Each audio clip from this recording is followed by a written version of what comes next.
Hanggang ngayon, ay wala pa rin umanong evidence ng proof of life sa nawawalang guro at Miss Grand Philippines contestant na si Catherine Camilon. Ayon sa PNP, kumikilos naman daw sila upang mahanap si Camilon sa pamamagitan ng backtracking ng mga CCTV at sa patuloy na paghahanap sa isa pang nawawalang sospek na si Jeffrey Magpantay. Gayunpaman, kini-question din ng sambayanan ang pulisya kung bakit hanggang ngayon ay wala pang nangyayari sa paghahanap, at habang tumatagal umano, ay hindi na umuusad ang nasabing kaso.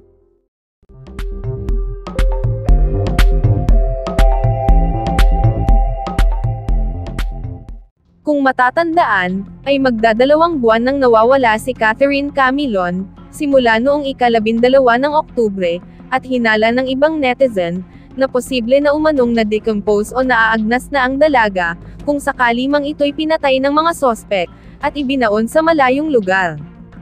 Giit pa ng iba, na parang nililihis na lamang ang nasabing kaso, dahil ultimo pagkuha ng DNA test sa mga primary suspect, ay hindi nila magawa-gawa, kesyo raw na dapat voluntaryo ang pagpapakuha ng DNA samples, at hindi dapat sapilitan. Dahil kung ordinaryong tao raw ang tinuturong sospek dito, ay malamang inaresto na ito, at inaksyonan na agad. Sa tagal ng kaso, marami raw sana pwedeng gawin ang PNP, dahil sa kalaunan nito, ay posibleng magiging cold case na ang pagkawala ng biktima. Hinahayaan pa raw si Police Major Alan De Castro na gumamit ng cellphone, upang magkaroon ng komunikasyon sa labas habang nasa kustodiya ng PNP, at posibleng nakakausap nito ang personal driver at bodyguard, na si Jeffrey Magpantay. Tugon naman ng ibang concerned citizen, na dapat ay kumpiskahin umano ang cellphone ni Major De Castro, upang suriin ito, dahil posibleng naglalaman ito ng mga mabibigat na ebidensya, na maaaring gamitin upang mapalakas pa ang kasong isinampa sa kanila. Hindi umano may iwasang magalit ang mga tao, lalong-lalo na ang pamilya Camilon, dahil nararamdaman nilang nagkakaroon ng whitewash ang nasabing kaso, lalo na't police major ang sospek, at nakataya mismo ang reputasyon ng Philippine National Police. Suggestion ng karamihan, ay dapat ibigay na lamang daw ang investigasyon sa National Bureau of Investigation o NBI, at hindi sa PNP, dahil magkakaroon lamang daw ng cover-up sa kanilang kapwa-pulis. Inihalintulad din umano ang kaso ni Catherine Camilon, sa kaso ni Jovelyn Galieno, na kung saan ay matagal umusad ang kaso, ginawa ng maraming pasikot-sikot, hanggang buto at bungo na lamang ang kanilang inabutan. May lead na ho ba sa kinaroroonan ni Catherine Camilon? As of today po, we have dedicated tracker team po para sa possible na anan po itong minsan po na sasakyan nga ni Catherine. Ito nga din po yung nagbigay sa atin ng babang informasyon para maging lead po dun sa ating mga binubuo pa po na possible po na kinaroroonan po or ano man po pwede maging build up natin dito sa kasong to. And as of the realization po na nawawalang Catherine Camilon po, ay hanggang ngayon po ay umaasa pa rin tayo na makapagkuha po tayo ng mga ebidensya para matunto na po natin kung nasan nga po itong nawawalan natin Camilon po. May naihain ng kaso sa mga suspect, pero bakit kailangang pumayag muna sila bago isailalim sa DNA test para maikumpara yung hair strand na nakuha na na-recover nga dito sa sasakyan? Yun nga, Ma'am Cheryl, we are still hoping na makipagtulungan po sa atin si Major Castro po para po dun sa in-encourage po siya ng PNP na harapin niya itong kaso, at yun nga po, haharapin naman po niya. It would be a good praise for on his part na he can submit himself for the DNA test, but hindi natin siya pwedeng persahin dahil nga meron po tayong mga sinusunod na proseso. And it's right for the PNP now to request for DNA while ongoing po yung preliminary investigation. Or kailangan po natin hintayin na formal na pihasin po ang kaso na ito sa court level before we request the court to allow us to get a DNA examination po sa ating suspect na si Major De Castro po. And we can also request to the other suspects po tulad na po dun sa ating mga sample na nakuha po dun sa red record po na hindi po nag-match dun sa DNA test po na ginawa sa kulang po ng nawa Camilon.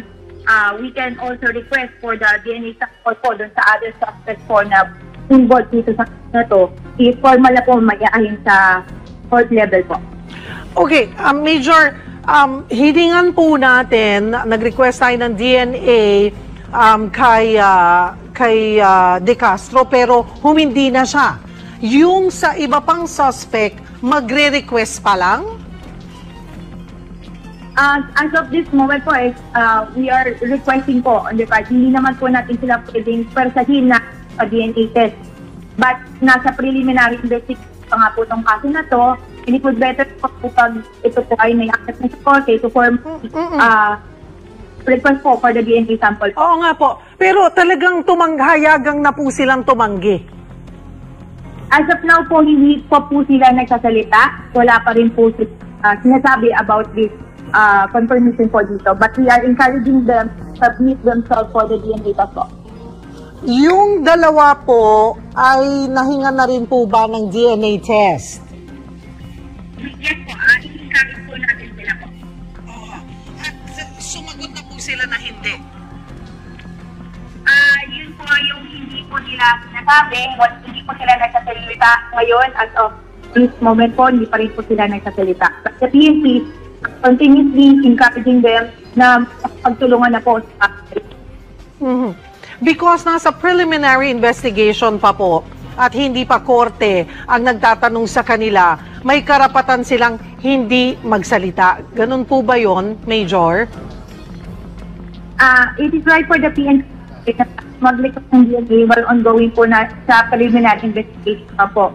So, for us po, para under good po, hinikayat po namin namin sila, para na sila po at kasalanan. Sumiti na po nila ang kanilang sarili for DNA test po dito sa makatulong. Tinitignan nyo rin hubang posibilidad na baka panlihis lang sa investigasyon yung na-recover na abandonadong sasakyan? Ma'am Shari, hindi po natin pwedeng sabihin na ito ay paglilin lamang dahil malaki po ang naging tulong ng itong na-abandonang sasakyan na to. Dito po tayo nakakuha ng mga ebidensya na nagturo po ng ito nga pong si Catherine ay naisap dito sapagkat nag-match po ang pieces of evidence na nakuha natin dun sa DNA test po na nakuha natin dun sa kanyang magulang. So, ito po ay malaking tulong sa investigasyon na nagamit po sa krimen na to. Kaya hindi po na pwede sabihin na paglilin lang, kundi ito po ay nakatulong at makadagdag po informasyon na pwede pang makatulong na ma-resito na itong ito. Alright, marami pong salamat. Para sa iba pang karagdagang mga balita ng Senior Buzz, ay mag-comment lamang po, mag-like at mag-share sa video na ito, at huwag po nating kalimutang mag-subscribe sa aming channel. Maraming salamat po sa inyong panonood.